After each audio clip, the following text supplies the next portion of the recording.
কথাবার্তা যেগুলি বলে এগুলো মানে সংবিধানের কোনো সম্পর্ক নেই। রাষ্ট্রপতির ভাষণ নিয়ে বলেছে। রাষ্ট্রপতি এটা কেন বলতেছে? রাষ্ট্রপতি স্বৈরাচারের দোষর মানলাম, আর কথা শোনাও যায় না, এটাও মানলাম।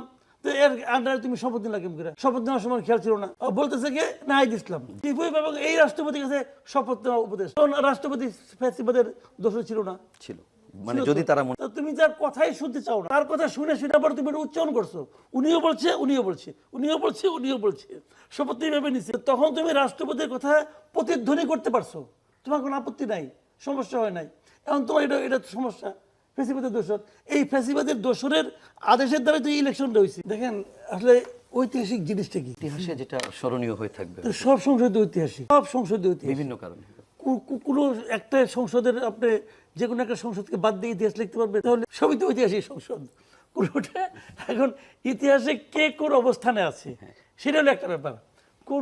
কোন ইতিহাসটা পড়তে আনন্দ পাচ্ছেন, কোনটা আনন্দ পাচ্ছেন, সব সংসদে ঐতিহাস। বাট প্রশ্নটা হলো যে এই সংসদটা জনগণের প্রত্যাশা, এটাকে মেটাতে পারবে কি? এটা এখনই বলার কোনো সুযোগ নাই, আরো সময় লাগবে ভাই।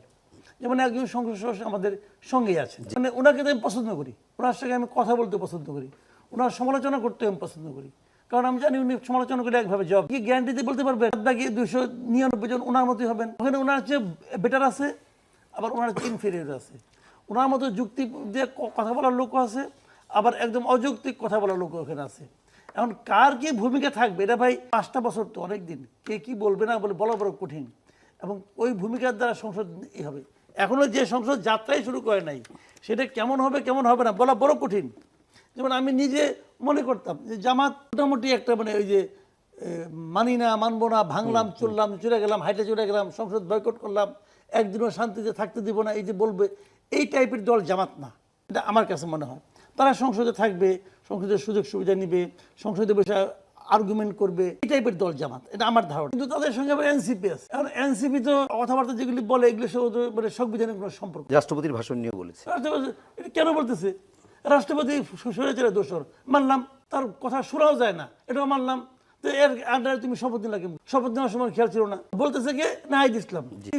এই রাষ্ট্রপতির কাছে শপথ নেওয়া উপদেষ্টা, তো রাষ্ট্রপতি ফ্যাসিবাদের দোষর ছিল না? ছিল। মানে যদি তারা তুমি যার কথাই শুনতে চাও না, তার কথা শুনে পর তুমি উচ্চারণ করছো, উনিও বলছে উনিও বলছে উনিও বলছে উনিও বলছে, শপথ ভেবে নিছে, তখন তুমি রাষ্ট্রপতির কথা প্রতিধ্বনি করতে পারছো, তোমার কোনো আপত্তি নাই, সমস্যা হয় নাই। এখন তোমার এটা সমস্যা ফ্যাসিবাদের দোষর। এই ফ্যাসিবাদের দোষরের আদেশের দ্বারা তো ইলেকশনটা হয়েছে, তোমার সমস্যা হয় নাই। এই ফ্যাসিবাদের দোষরের আদেশ যেটা দিয়েছে, যেটা নাকি বেআইনি বলতেছে, অবৈধ বলতেছে, সেই আদেশের জড়িত তুমি বলতেছো যে আমাদের সংবিধান সংস্কার পরিষদের মেম্বার হিসেবে শপথ নেওয়া দরকার ছিল। ওই শপথ কেন বিএনপি নিল না? এই জন্য বিএনপির চেয়ে খারাপ আর কেউ, কোনো সমস্যা হয় নাই ভাই। এইগুলো জানেন কি, যে আমি আমার সুবিধা মতো কিছু মানবো কিছু মানবো না, এটা তো ভাই হয় না। মানলে পরে মানে নাহলে মানেন না, এগুলো তো আবদারের কথাবার্তা। এই আবদার তো মানে ভাই এই সংবিধান চলবে, সংসদ চলবে সংবিধান দিয়ে, দুই লাইনে আসে এগুলো বলতেছে।